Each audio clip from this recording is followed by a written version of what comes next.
Moving to Live is a podcast about movement and exercise. We bring you interviews with professionals in the movement and exercise field. The goal is to provide information for other professionals and also amateur movement aficionados, people who understand that movement is part of what makes life complete. Some of the people we interview you will have heard of. They're well known in and outside of the movement and exercise profession. Others you may not have heard of, but they have a great deal of knowledge to share. Many people doing the best work spend their time working with people, not working on their social media presence. We're going to give you a chance to learn from some of these talented and knowledgeable individuals, and we're going to learn along with you. Moving to Live podcasts are going to be short. Each interview will be long enough to impart usable information, but short enough to be able to be consumed in a single bout, during your workout, commute, or even during dinner prep. We all like long-form interviews, but time is valuable. Moving to Live wants to give you the option to learn and be entertained without needing to commit 60 minutes at a time for an interview. Give Moving to Live a listen. Check out our sister podcast, FitLab PGH, which highlights people, businesses, events, and activities in the Pittsburgh, Pennsylvania area that make movement a priority. Moving to Live would love to hear from you. Want to connect with us or have an idea for somebody you think we ought to interview? Drop us an email, mov2liv@gmail.com, or connect with us on Instagram and Twitter, both _mov2liv. We're excited to bring you these interviews, and we think you'll enjoy each and every one that we bring you.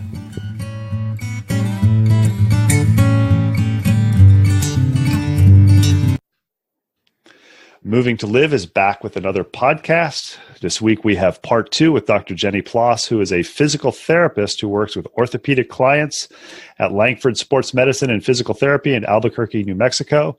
As I mentioned in our first interview that was 2 weeks ago, this is the first individual that I have interviewed from New Mexico, hopefully not the last. And I was interested in interviewing Jenny because she does something with most of her patients called MovNat, which is exercise. And the whole thesis or ethos behind Moving to Live is movement is part of what makes your life complete. Just a reminder, if you're enjoying this, please leave us a review on whatever the podcast player that you're listening to this to, so that we can know that there are a variety of people listening and you're enjoying what you're hearing. Jenny, I want to thank you for taking time again to join us for part 2 to talk about your career as a physical therapist and also how you got involved with this movement theory or practice called MovNat. Thanks, Ben. So as a physical therapist, you told us that once you got out of school, you dabbled a little bit in pediatrics and also in orthopedics to find out where your levels of interest were, and you settled on orthopedics. And I know as somebody who's had a variety of injuries and worked with physical therapists and worked for physical therapists as an athletic trainer, there are not a whole lot of variations if you look at the basic exercises that you do for a rehabilitation of, for example, an ankle sprain. There may be different protocols depending on the clinic, but they're all going to focus heavily on exercises that most clinics across the country, if not the world, are doing. And you're doing something called MovNat. So could you kind of tell us exactly what MovNat is, who developed it, and how you discovered it? So one of my coworkers, Jimmy Minner, was treating a competitive fighter, and he had found MovNat via Erwan LaCour, which is the founder. He's the founder of MovNat. And Jimmy went and researched more and ended up getting certified as a MovNat trainer, and then brought it back and taught some of us at the clinic. And actually, almost everyone at the clinic has now been certified as a MovNat instructor because it really resonated with most of us. Because it's different than the traditional exercises that we learn in physical therapy school that are very kind of broken down by body part versus whole body movement. Very let's treat this symptom versus let's get your whole body moving better in order to be practical and functional. And I know we've got a variety of listeners who may not all be physical therapists. Obviously, you're not a MovNat certification expert, but what's the basic practice, or what does it take to get certified as MovNat? Is this just pull something up on the internet and you can take it in 20 minutes, or is it a couple-day workshop, couple-week workshop, since we all know there's literally thousands of certifications out there for various things involving movement? Right. So MovNat they have several different certification levels. So I am a level 2 certified instructor. So level 1 is a 2-day workshop or a 3-day workshop. Level 1 is a 3-day workshop. And then level 2 is a 2-day workshop. And I did them in conjunction with each other. So we did level 1 right into level 2 as a 5-day, which I don't think they do anymore because we were all too sore to move by the end. But yeah, and then there's a level 3 that I think is a 3 or 4-day workshop taught by Erwan and then the programming manager, Danny Clark. And and so you spend 2 or 3 days, depending on your workshop, learning the kind of basics and ethos of MovNat, and then going through the basic movements, and then learning how to regress or progress the movements based on your ability or, ideally the ability of your clients, so that they can build up to the kind of the standard movements or the higher level movements. It sounds like that this is a certification that you need to have where you have to be able to not only teach it, but actually do it yourself. You do. There's actually a test at the end to show that you can demonstrate the skills. You are proficient with the movement skills of that level. So, if you can do it that weekend, that's great. Some of us weren't able to do some of the movements well. Like I couldn't roll very well. I had never learned to roll, like a jujitsu roll or a kind of a diagonal roll that's safe. And so I had to practice that and then send in a video showing that I could actually do that well. And then part of the testing also includes teaching. We are assessed on how well we teach certain movement skills based on movement. I'm a little bit curious about this. I have been familiar with MovNat. I do see some of the videos, although obviously not as familiar as you are. You mentioned, I believe it was in the first interview, when you first found rock climbing, you liked it because it was really, really hard and you weren't good at it. Did you find when you first started doing the MovNat that, wow, I'm not really good at this? Or did you find that you were fairly proficient at some of the movements? I found that actually it was kind of a mixture of both. Some movements, I was really kind of surprised how good I was at them. And then there were some that not only was I not good at it, but the thing that really got me with MovNat was that for the first time in my life, with jumping and vaulting and like some of the balance stuff, I felt like there was a way to get better at it. Like when I was growing up, my dad, when the soccer ball would go over the fence, like the wire fence, my dad would just vault over the fence. It'd be like a 4-foot fence and he'd vault over, one hand on, one, kick his feet over. And then he would just say, well, you just do it. Like you just have to commit and do it. And I thought, I'm going to be the person that like climbs up and puts my belly on the top and like touches my shirt on the way down and tears it and then falls on the ground, right? That's how I vault. But MovNat provides a way to get there. Like you can get good at the movements, even if you really suck at them at first. So I was both. With your background as a physical therapist and a little bit of experience with pediatrics, do the movements start with the way that humans begin to move from the babies? I'm not up on my morphological. Yeah, the developmental sequence. That was the phrase, developmental secrets. Yeah, totally. Yeah, they do. So we have ground movements. So, being able to move on the ground, laying on your back, laying on your belly, rolling between the two, and then getting up into sitting. We do some movements in sitting, being able to change positions various ways, which is a lot of, in physical therapy, we use those movements a lot because they work on hip and knee and back mobility. And in a way that is not just, lay on the ground and do this one stretch that you can't understand the importance of. And then we get up into getting up off the ground. We call them get-ups in MovNat. There are a bunch of different ways you can get up. And so we work on being efficient at getting up off of the ground and back down. And then we do balancing and jumping and climbing after that, and lifting and carrying. So, yeah. This sounds like for anybody who likes to move, this could be beneficial. Do you use this with your kids or do you make your husband do it? My husband actually loves it. My kids love it too. So they come to work. We have a whole setup. And if we are, rained or snowed in, or it's way too hot to go outside and play sometimes, we'll go to work and play around and do MovNat. And then at the park, we do it now. It's like our whole family plays at the park, like up on all the equipment, instead of the kids playing and us kind of sitting and watching. And actually my parents have started doing it too. So it's like this weird whole family playing thing. Yeah. And my husband actually has rock climbed since he was 14. And he does, I think we talked about earlier, he feels like he's hit his peak with rock climbing. And with MovNat, it's now this, he's like, when he started MovNat, he said, this is the first time in 25 years, well, maybe 15 years, that I felt like I can actually get way better at something with moderate effort and practice, rather than getting a little bit better with a ton of extra work. So yeah, he does it. That's what he does now. He rock climbs a little bit and does MovNat a lot. I know that we have some amateur aficionados for movement who may be listening to this and not familiar with it.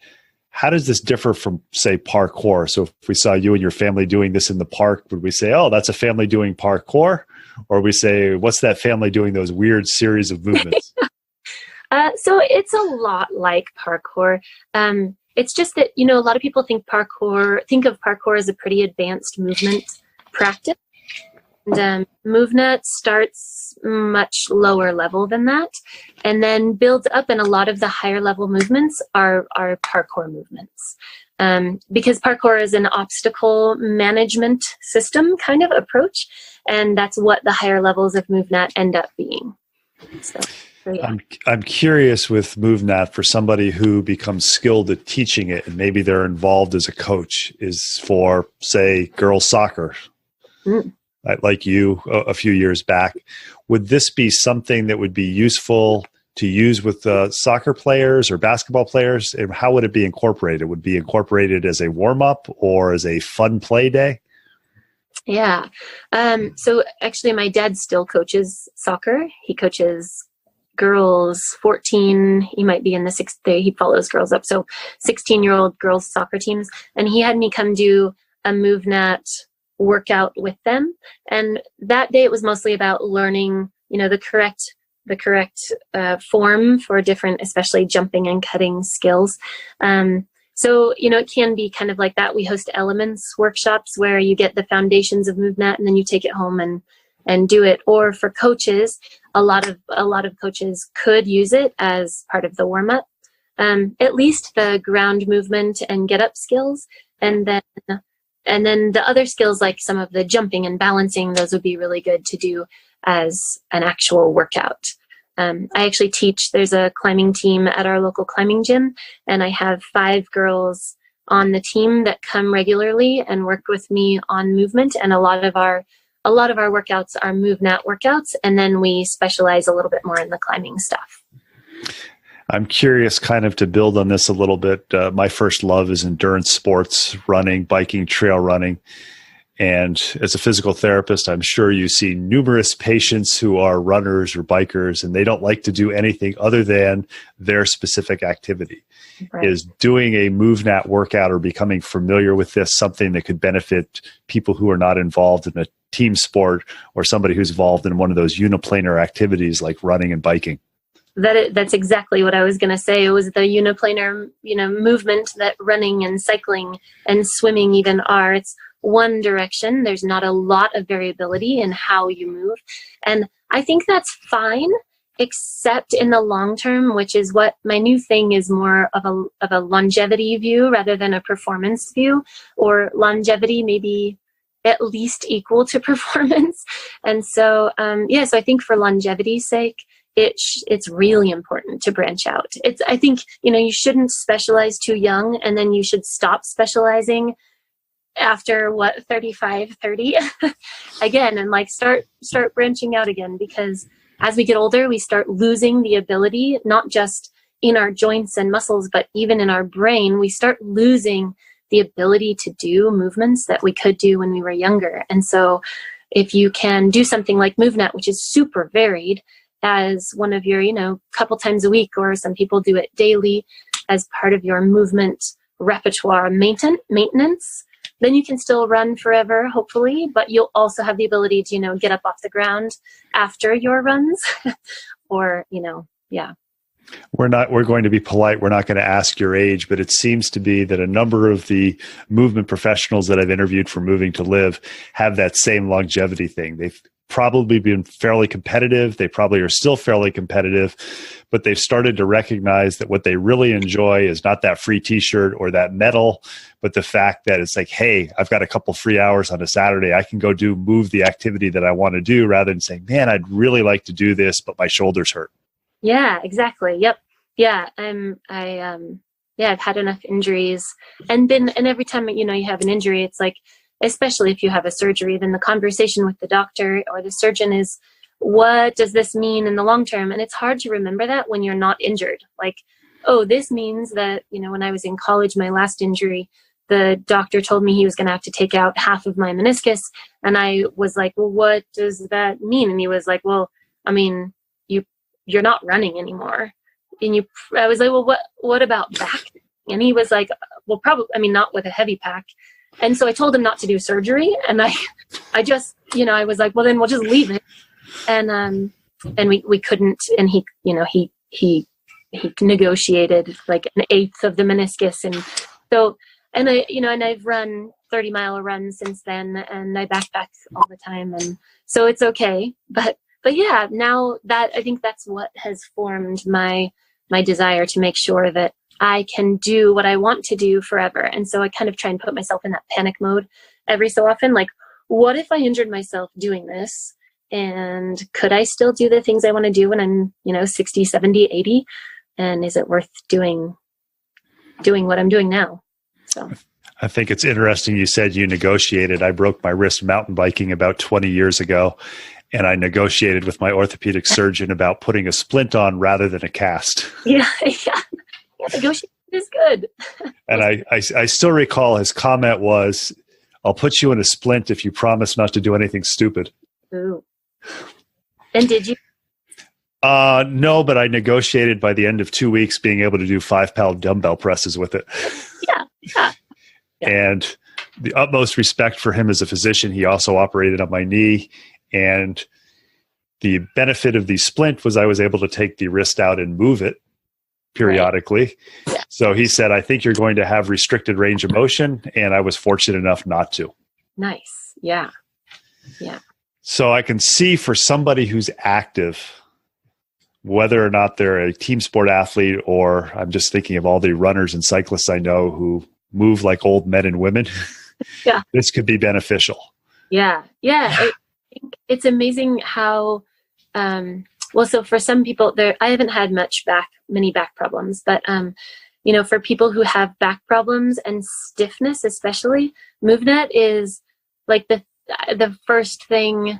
I think it's partly because it's so easy to stay consistent with it, but it's the first thing I've really encountered that has made really significant and long-term changes in like recurrent back pain, things that keep coming back. It's like, I just know every 3 months my back is going to kind of go out on me and I have to sleep on the floor on my back, or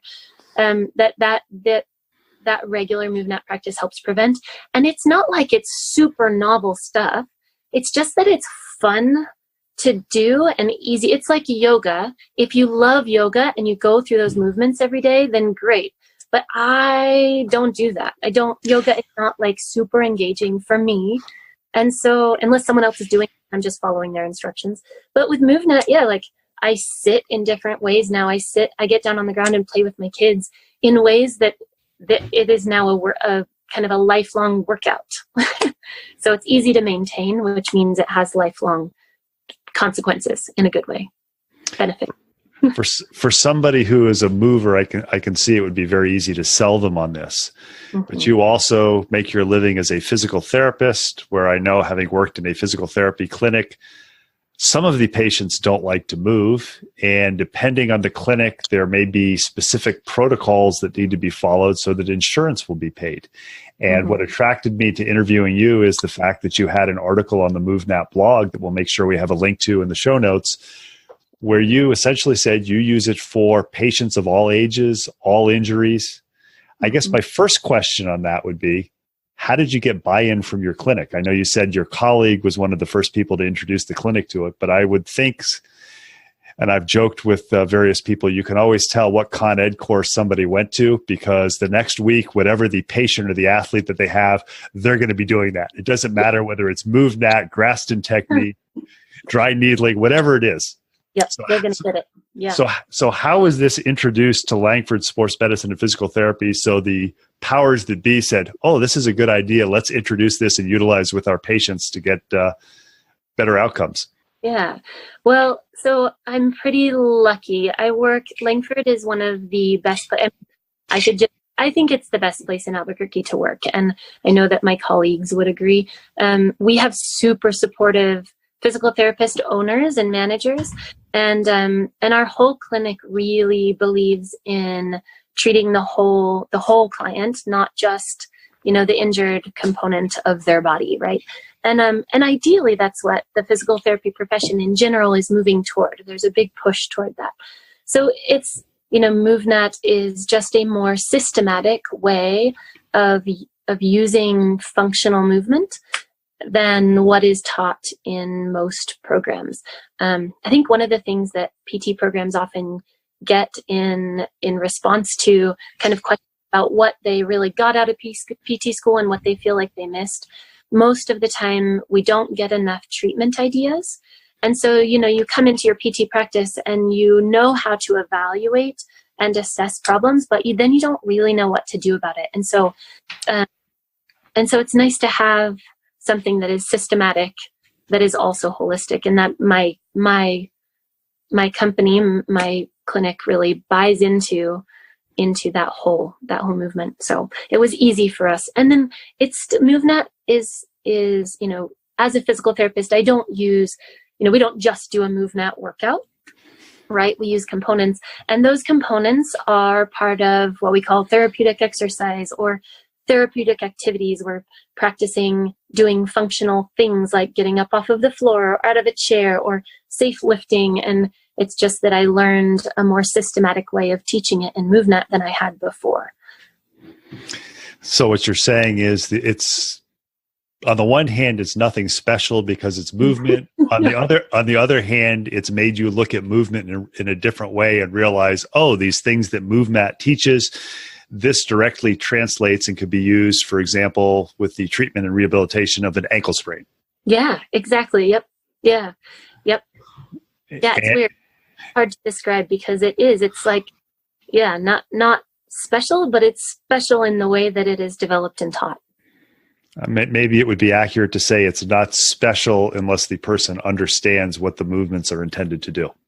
Yeah, or at least what if the instructor understands.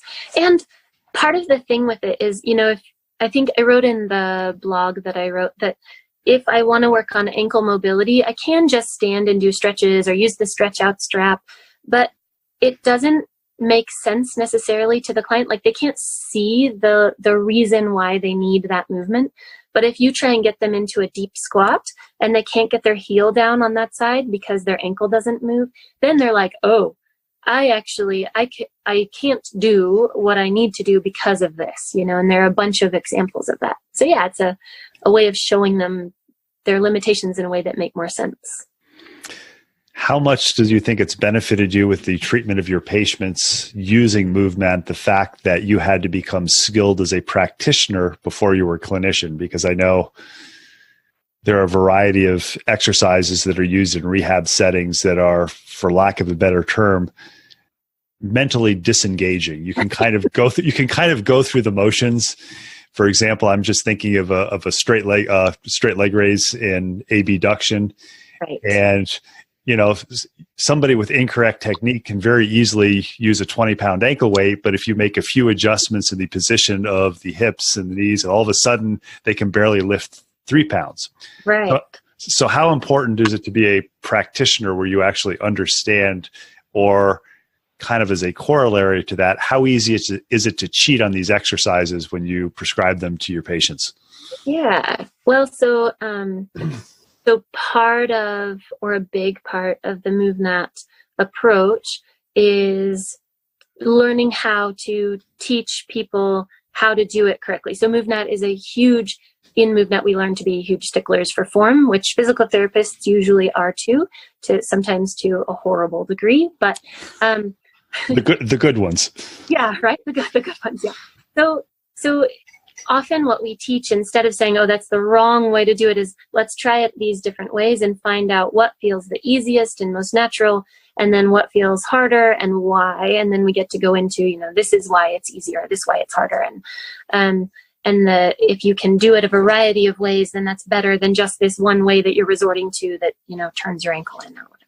And if I've read the information correctly, with my research, the nice thing about this style or form or practice of exercise is you have in your toolbox, once you become skilled in it, very easy to follow either progressions or regressions if somebody can't do a specific movement or exercise. Is that correct? Yeah.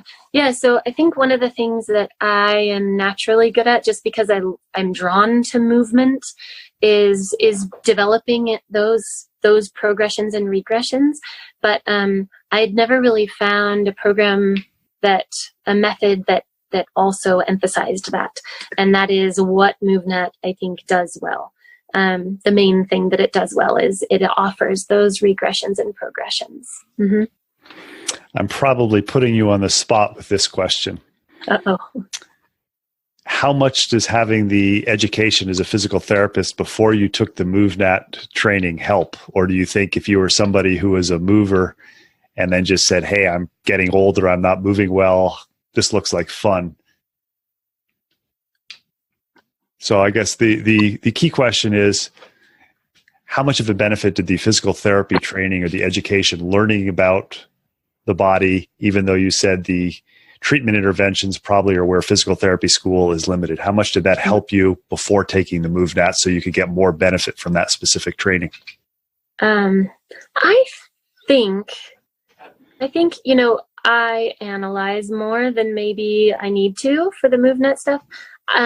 My husband is not trained in physical therapy. He says he's a physical therapy by merit. He's a physical therapist by but he got just as much out of it and is able to teach classes and work with clients with the same ability level. There are sometimes, I think it's mostly when people have pain that it's sometimes harder that my education helps. Like, oh, okay, well, if you have pain, let's try this little thing or that little thing. But as far as teaching and doing the movement goes, I don't think my background as a physical therapist necessarily made a huge difference. I think it makes some difference because I understand why some things we want to be a certain way rather than others. But yeah, I think it's more, your interest in movement. And if you really let yourself go for it and listen and learn and try all the movements, then I think you get just as much out of it, regardless of your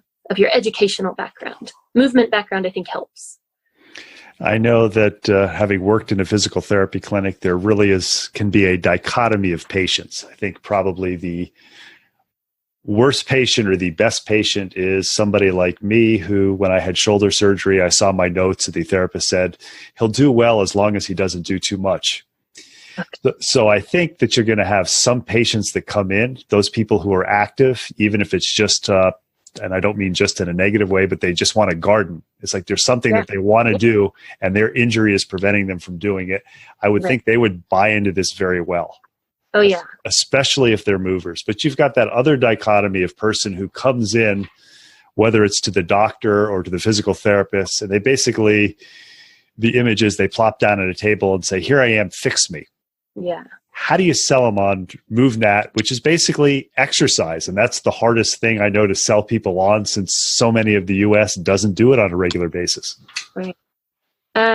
So I think that's kind of a larger question than MovNat even. How do we sell them on doing any kind of exercise that's going to help them? And a lot of that, I think, is based on kind of sport and healing psychology, right? Is whether we can give them a sense of control over their own body or desire to control their own situation.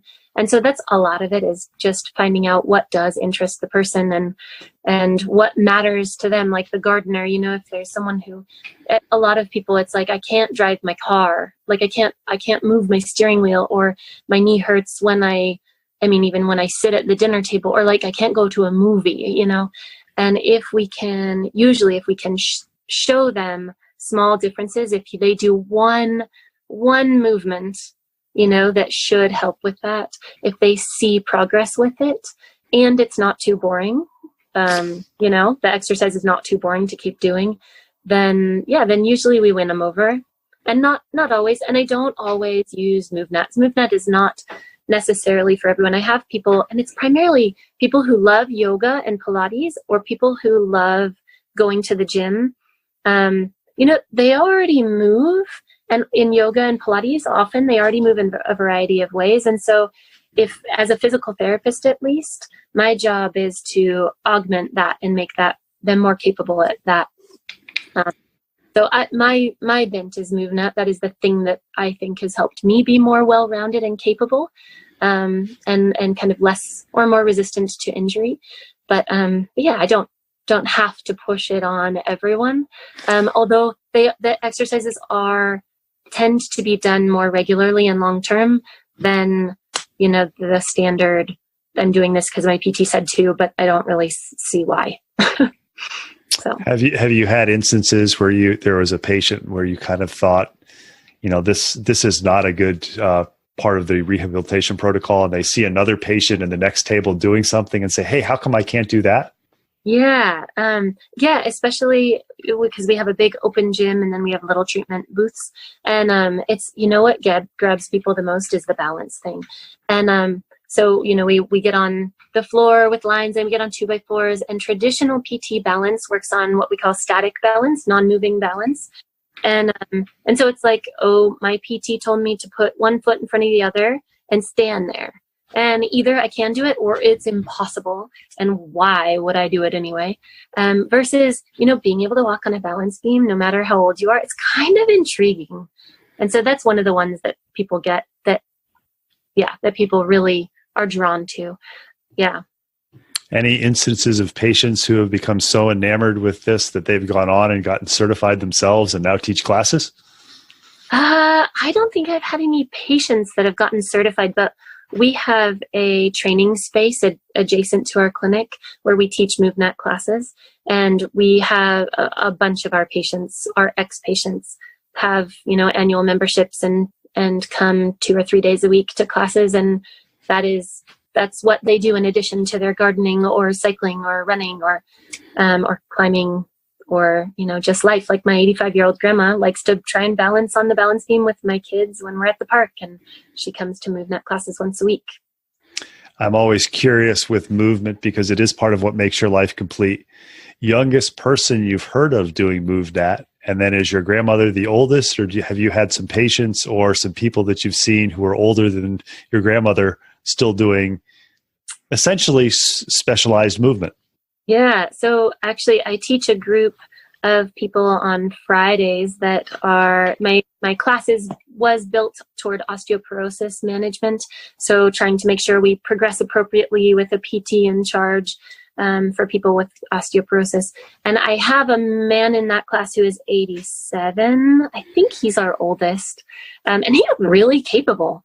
And he, you know, a lot of the balance stuff was really hard for him and getting up off the ground. And now it's been, I think, 6 months, and he's able to get up. He's balancing on a 2x4 and sometimes on an elevated beam. And so I think oldest so far for me has been 87.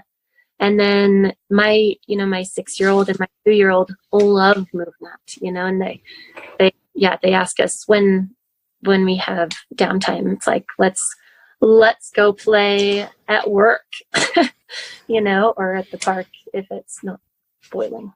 I suspect most parents who are accountants don't have their kids say, let's go play at work. Yeah, probably not.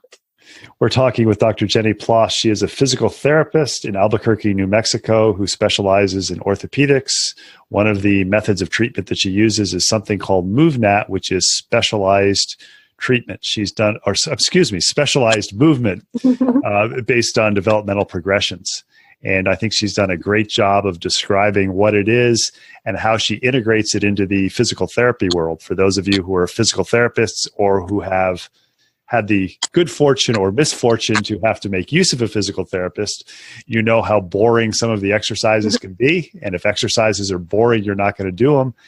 And I think Jenny has done a great job of explaining that this could be potentially fun. Jenny, I want to thank you for talking to Moving to Live and for explaining a little bit more that MovNat isn't just for playing. It can actually be used in a rehabilitation setting so that clients or patients can get back to the activities that they want to do. And more importantly, if the exercises that they do that are quote unquote rehab exercises are fun, they're more likely to do them than if they're the same old boring thing with an exercise sheet. Yeah, thank you, Ben.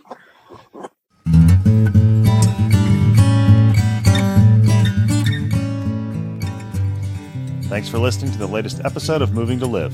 Make sure you check out the show notes for contact information for our latest guest, as well as links about all the things we talked about. Intro and exit music is Traveling Light by Jason Shaw.